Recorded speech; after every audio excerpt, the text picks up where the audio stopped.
When a sheriff's daughter secretly fell in love with a prison inmate, no one could have predicted how far it would spiral. What began as stolen glances and hidden notes turned into a devastating affair, one that left her infected with HIV and the inmate strangled to death in his cell. In this true crime documentary, we dive deep into one of the most emotional true crime stories to ever test the thin line between love and revenge. This is not just narrated true crime. This is a real-life family crime case filled with betrayal, justice, and a father's deadly breaking point. Set in small-town America, it's a haunting, dramatized true crime journey through heartbreak, silence, and the lengths one man would go to protect his child. If you're drawn to crime storytelling, cold case documentaries, or domestic violence true crime, you won't want to miss this gripping episode. Subscribe for weekly true crime episodes. The summer heat in Fairgrove drenched the municipal station with an unforgiving blaze. The ancient air conditioning unit rattled noisily, barely holding its own against the swelter. Talia Monroe tugged at the neckline of her cotton blouse and dabbed a bead of sweat from her temple. At just 19, she carried herself with a gravity that made her seem older, perhaps because of the tight bun she kept her wild curls bound in, or maybe it was the perpetual seriousness etched into her face. Reese. Take these over to Block C, Cell 12. Mr. Lafferty, the gray-haired office clerk, called out to her. The inmate needs to sign before lights out. Talia gave a small nod and accepted the papers. They were intended for Malik Turner, someone she'd only heard about in passing. He'd recently been moved from county lockup due to a record of good behavior. His charge was armed burglary. Working at the local sheriff's department wasn't exactly Talia's dream. It was her father's idea, Byron Monroe, the town sheriff. This will shape your future, Reese, he always said. Discipline and structure.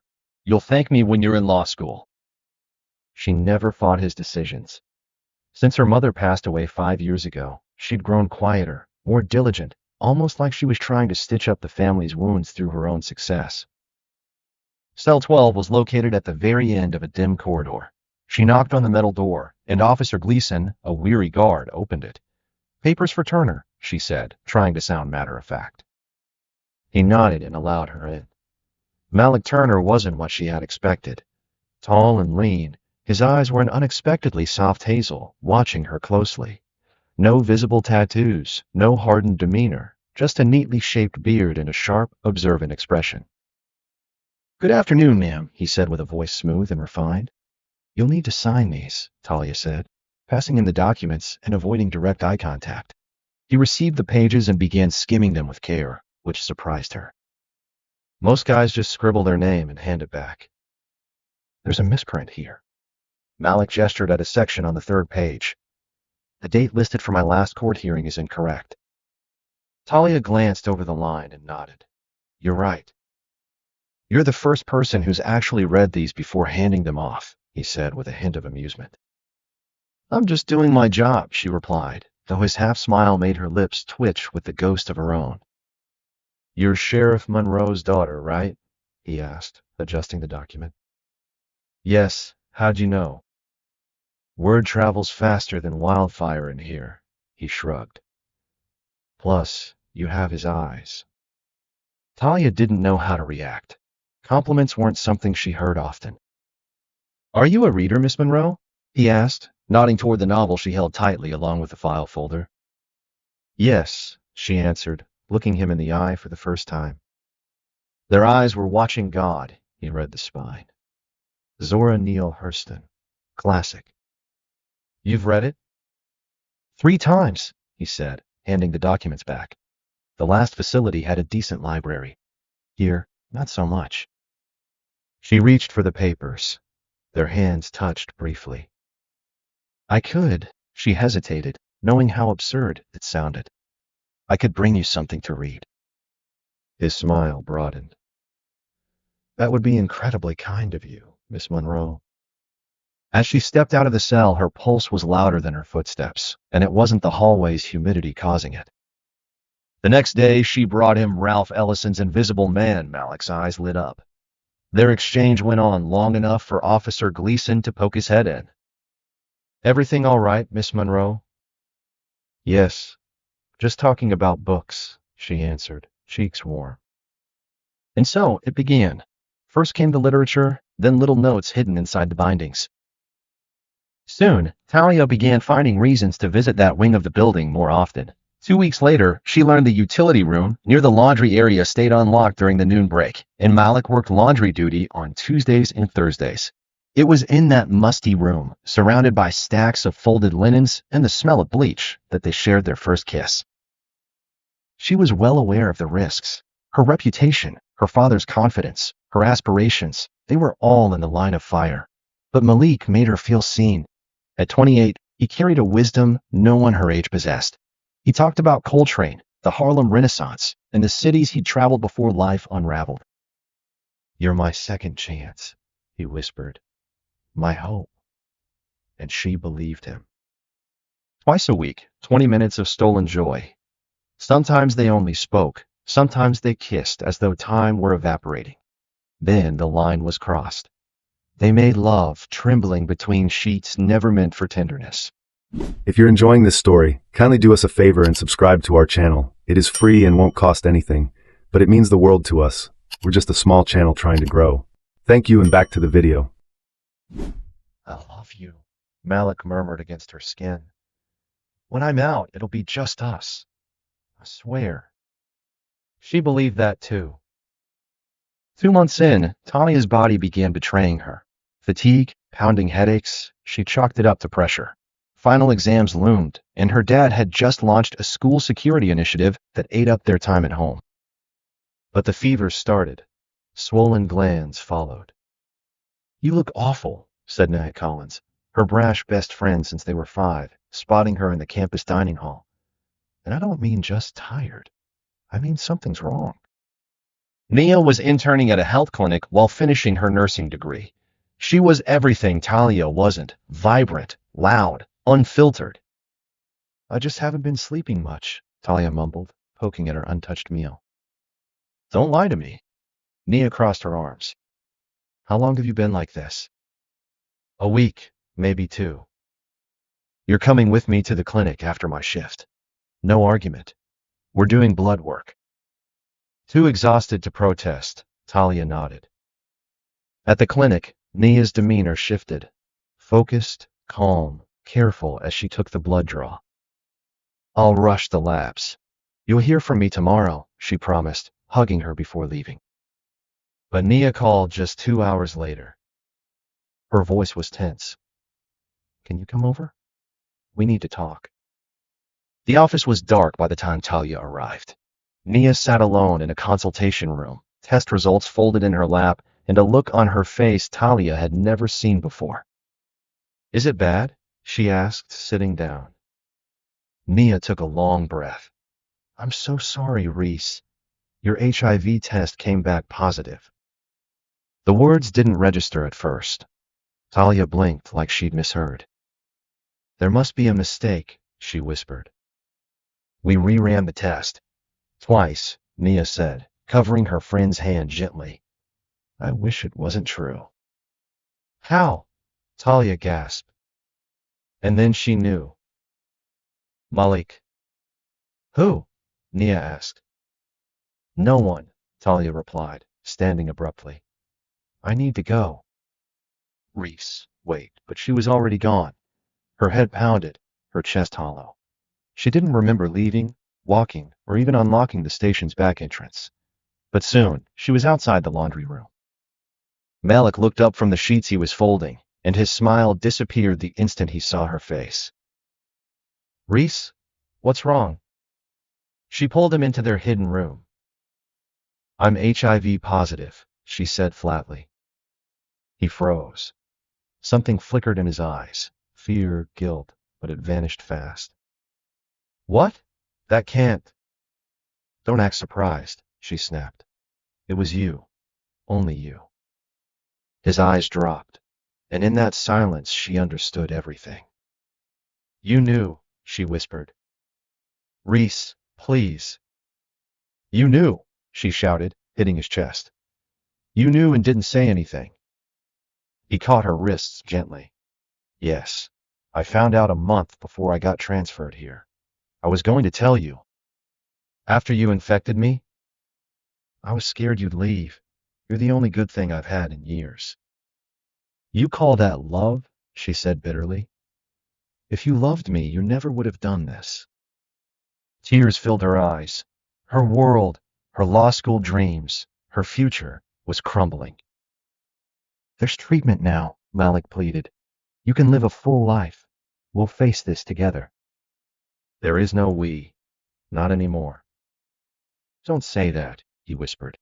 I'll confess everything to your father. Take the blame. My dad, she gasped. If he finds out, he'll kill you. Then let him. I deserve it. Pray he never does, she said as she walked out. Because if he finds out what you did, you're already dead. She didn't look back. A week had dragged by since Talia learned her diagnosis. A week that blurred into a waking nightmare. She'd stopped going to her shifts at the department, citing an overload of coursework. She ignored Naya's texts and calls. Her bedroom became her shelter, curtains drawn tight, door firmly locked. She only ventured out for food when she was sure her father wasn't home. Her laptop became her sole companion. She read everything: antiviral medications, side effects, life expectancy. She prayed silently for a lab mistake, though she knew it was real. The results didn't lie. The doorbell made her jump. She already knew who it was. Nia hadn't stopped trying. Today, it seemed she was done waiting. Reese, open up. Her friend's voice was muffled but firm through the door. I know you're in there. If you don't let me in within 10 seconds, I'm telling your dad you're locked in here with a drug problem. Talia let out a long, shaky sigh and unlocked the door. Nia stepped in carrying a big brown bag and a determined look. You look like hell, she said as she brushed past and entered the room. When was the last time you ate real food, not chips and sadness? What are you doing here? Talia asked, her voice flat and tired. I'm here because I'm your best friend, and I'm not about to let you collapse in this room alone. Nia started unpacking. Containers, napkins, a thermos. I made soup, and your mom's oatmeal cookies. Her recipe, remember? At the mention of her mother, Talia's eyes welled up. She'd be ashamed of me now. No. Nia stopped unpacking and walked over. She'd hug you and remind you that you're stronger than anything life throws at you. Talia let herself be pulled into a hug, finally allowing the tears to fall against Nia's shoulder. I don't know what to do, she whispered. I'm terrified. We start by eating, Nia said softly, guiding her to the bed. Then we talk about everything else. Over spoonfuls of chicken soup, Talia finally exhaled.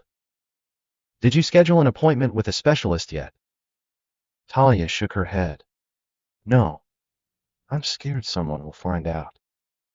Reese, you need to start treatment. The earlier, the better. Modern meds are incredible.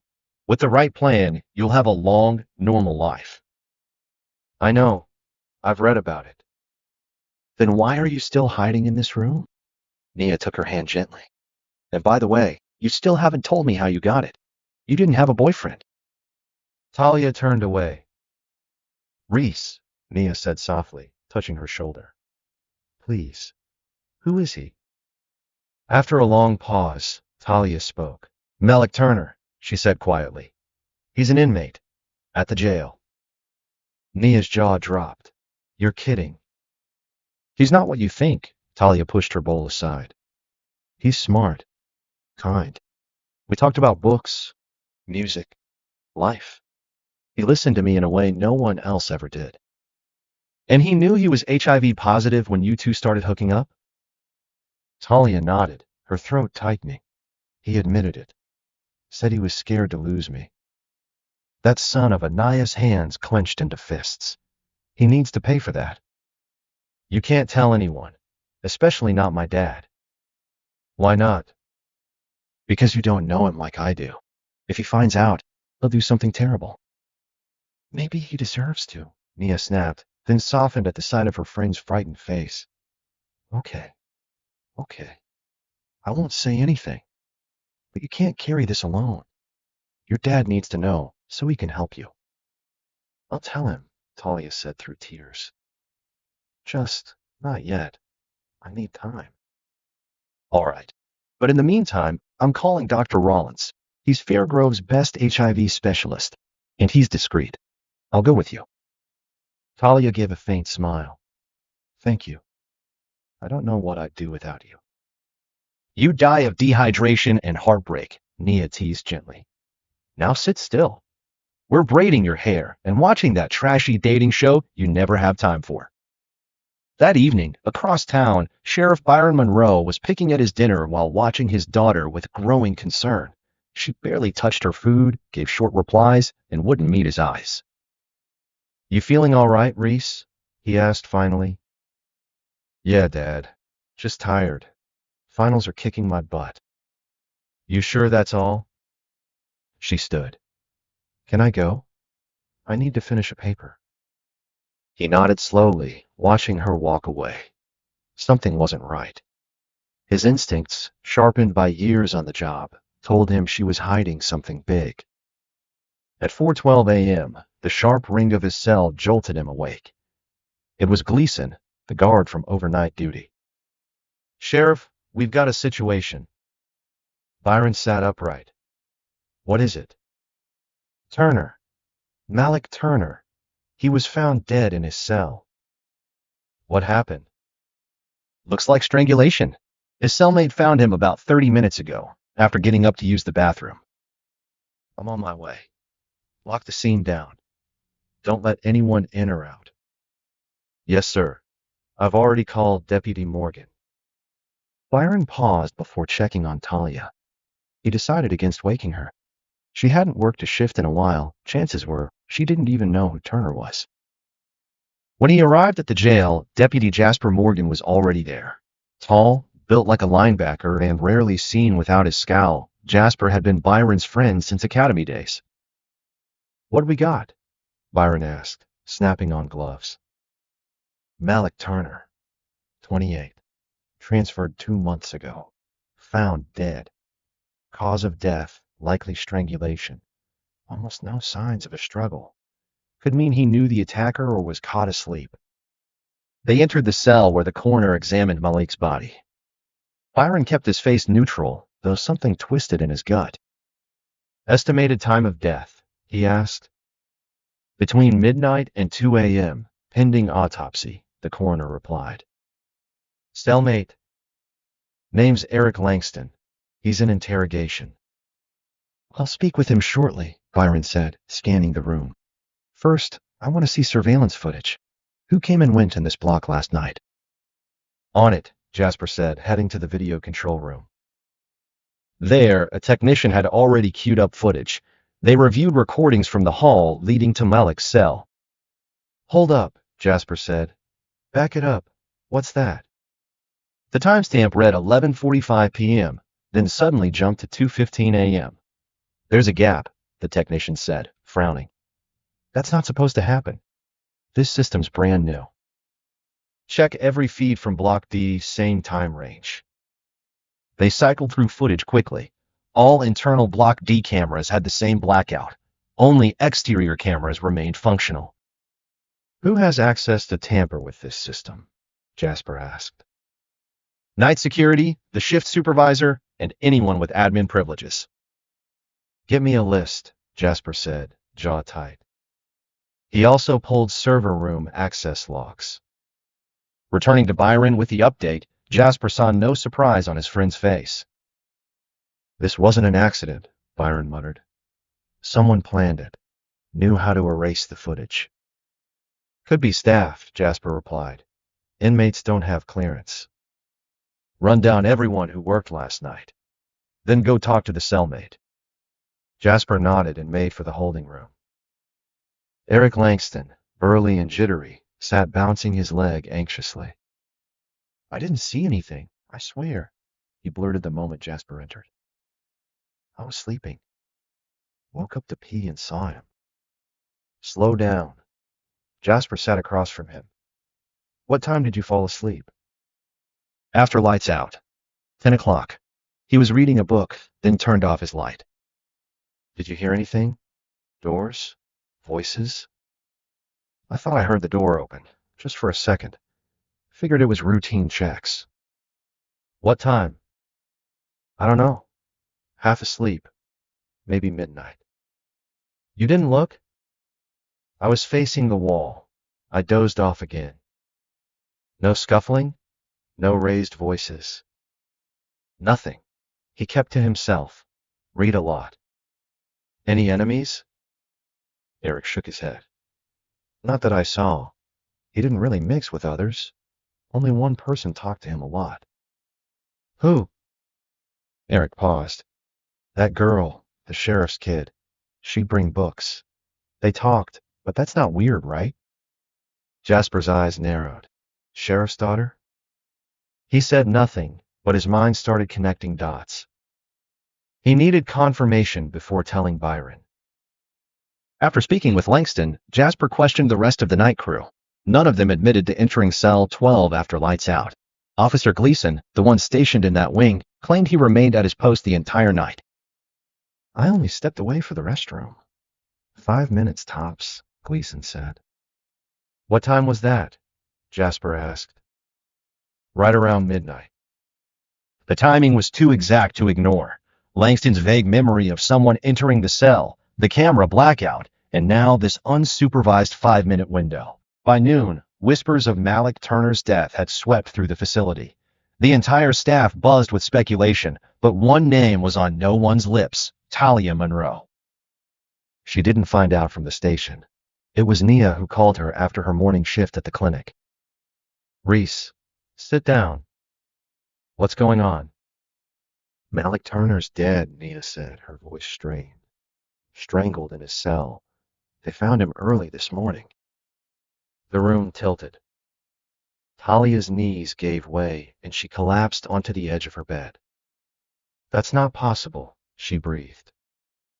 I overheard it at the hospital. He was just brought into the morgue about an hour ago. Talia couldn't form words. A tornado of grief, disbelief, and something even darker coiled inside her, a terrible, forbidden sense of relief. The only person who knew her secret was gone. Reese? You still there? Nia asked. Yeah, she whispered. Do they know who did it? No leads yet. Jasper Morgan's handling the investigation. That name struck a strange nerve in Talia. Jasper, the man who taught her how to fish, who gave her books every Christmas. A second uncle and everything but blood. If anyone could find the truth, it would be him. I have to go, she said suddenly. Reese, wait. What are you going to do? But she'd already ended the call. Talia sat motionless, trying to process the news. Malik, gone. The man who changed everything, who made her feel both alive and betrayed. She remembered the last thing she told him: if he finds out, you're dead. She hadn't meant it. It was just pain talking. But a new, horrible thought surfaced. What if her father had found out? No, impossible. Her dad, Byron Monroe, was strict, tough, but not capable of. No. That night, Byron came home at his usual time. He looked tired, but not unusually so. He asked about her day, her studies, made small talk. Not once did he mention Malik Turner. I heard about the incident at the station, Talia said cautiously over dinner, watching his face. He nodded with a sigh. Yeah, one of the inmates. Turner. Strangled in his cell. Messy situation. Any idea who did it? Jasper's looking into it. No suspects yet, but he'll get there. Byron's tone was steady, his expression unreadable. I knew him, Talia said softly. Byron looked up from his plate. Turner? When I was working, I sometimes brought him books. We talked about literature. Byron's brow creased. You were close with a prisoner? No. I mean, she hesitated. It wasn't like that. He was different, educated, thoughtful. Reese, Byron said, his voice sharpening. You need to understand, many inmates are skilled manipulators. They'll say anything to seem decent, but underneath it all, they're still dangerous.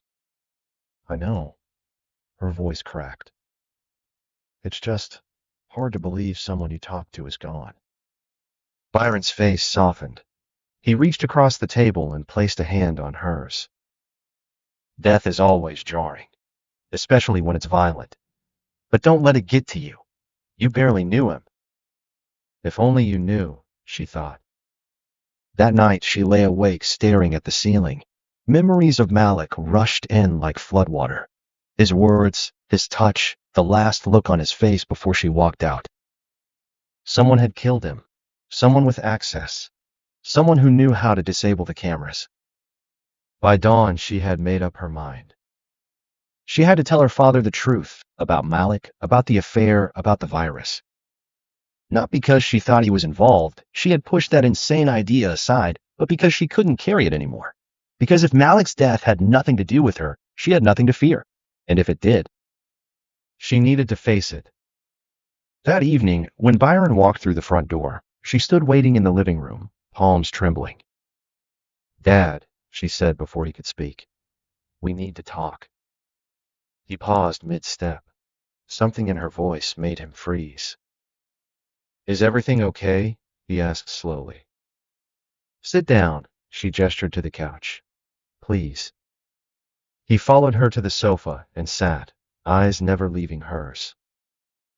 "I need to tell you the truth about Malik Turner," she began, already feeling her throat tighten. "I lied before. We weren't just talking about books." Byron's jaw clenched, but he said nothing. We were seeing each other, in secret, for 2 months." She couldn't meet his eyes. She stared at her knees, voice trembling.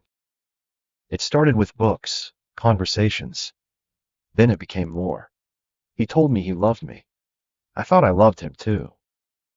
Byron remained silent, but his knuckles turned white against his knees. "Last week, I got sick. Nia helped me get tested." Tears slipped down her cheeks. "I have HIV, Dad. He gave it to me. He knew, and he didn't tell me." Byron closed his eyes. When he opened them again, they were void of warmth. "Why didn't you come to me sooner?" "I was scared," she said, barely audible. "Scared you'd hate me, that I'd disappoint you." Byron exhaled through his nose, slowly. "I could never hate you, Reese. You're my daughter. You're my whole world." He pulled her into a hug, and she sobbed into his chest like she hadn't since she was a child. "I'm sorry, Dad. I'm so, so sorry." "Shh," he whispered. "It's okay. It's going to be okay." They stayed like that for a long time, until her sobs finally began to quiet. She wiped her face and pulled back. "I know this is a lot." "Have you started treatment?" "Yes. Mia set up an appointment with Dr. Rollins. He says that with antiretrovirals, my viral load will drop so low it'll be undetectable." "Good," Byron said, standing and pacing slowly. "That's good." Then he stopped. "Do you think I killed him?" Talia blinked. "What? Is that why you're telling me this now? Because you think I already knew? That I did something?" "No," she cried. "I just couldn't carry it anymore. I needed to tell you. I swear, I don't think that." Byron stared at her for a long moment, then nodded. "Thank you for telling me. I'm sorry," she whispered again. "You don't need to be." He offered a small, cold smile. "Get some rest. We'll talk about everything tomorrow. The treatment, your future, everything." She nodded and went to her room, feeling the weight of the confession press against her lungs, but lighter somehow than the burden of silence. Byron remained in the living room, his expression crumbling into something dark and feral. The rage inside him boiled over the surface, and he collapsed into the nearest chair, burying his face in his hands. His little girl, his only child, HIV positive, her world shattered by a man who should have never touched her. He had done the right thing, and if given the chance, he would do it again, without hesitation. That same night, back at the Fairgrove Police Department, Deputy Jasper Morgan continued combing through evidence in Malik Turner's homicide. He was cross-checking CCTV access logs when a soft knock interrupted his thoughts. "Come in," he said, not looking up. Nia Collins stepped inside, twisting the strap of her purse between anxious fingers. "Deputy Morgan, can we talk?" Jasper sat up straighter when he saw who it was. "Of course, Nia. Take a seat. What's on your mind?" She sat down, clearly uneasy. "It's about Malik Turner's case. I'm not sure if what I know matters, but it's been eating at me." "Everything matters," Jasper said gently. "Go ahead." Nia took a breath. "Last Friday around midnight, I was leaving the clinic after my shift. I parked across from the jail wing, and I saw Sheriff Monroe's SUV parked outside." Jasper's expression didn't change, but his shoulders went rigid. "You're sure it was his?" "Absolutely. Black Ford Explorer. Small crack on the rear window. I've ridden in it dozens of times since we were kids." "Why didn't you mention this earlier?" "I didn't think anything of it at first," she said. "The sheriff does surprise inspections. But then—" "Then what?" "Talia told me something. She and Malik had a relationship, and she contracted HIV from him." Jasper leaned back slowly. It was one thing to suspect, another to hear it confirmed. "She said she hadn't told her dad yet," Nia added, "because she was afraid of how he'd react." Jasper ran a hand down his face. The puzzle was snapping together, and the image it revealed made his stomach turn. "Thank you for telling me," he said. "Please don't speak about this with anyone else." "I won't." After Nia left, Jasper sat alone in his office for a long time. Sheriff Byron Monroe, his mentor, his friend, was now the center of a murder investigation. Could the man he respected like a brother really have done this? He needed proof. The next morning, Jasper revisited the evidence collected from Turner's cell. Malik's jumpsuit had already been examined, but Jasper requested it again. Under intense lighting, he went over every thread. Then he saw it, several coarse hairs clinging to the sleeve. Short, wiry, not from Malik. He sealed them carefully in a new bag and handed them off. "Rush this," he told the technician. "I need DNA, follicle source, ethnicity, everything." Results arrived the next day. Facial hair, beard hairs. African American male, approximately 50 to 60 years old. Premature gray, with slight reddish undertones. Exactly like Byron Monroe's beard. And Jasper remembered something else. The day after the murder, Byron had shown up to the station with a fresh cut on his chin. "Bad shave," he'd said at the time. Now it made sense. Beard hairs on the victim. Camera blackout. Car spotted at the jail during the murder window. The motive? Retaliation for his daughter's betrayal, her pain. Jasper stared at the report, torn between loyalty and duty. But there was no longer any room for denial. He would speak to Byron face to face, one last chance to hear the truth. That evening, long after most staff had left, Jasper knocked on the sheriff's office door. "Come in," Byron said, sipping coffee behind his desk. "Any new leads?" "Some," Jasper replied, sitting across from him.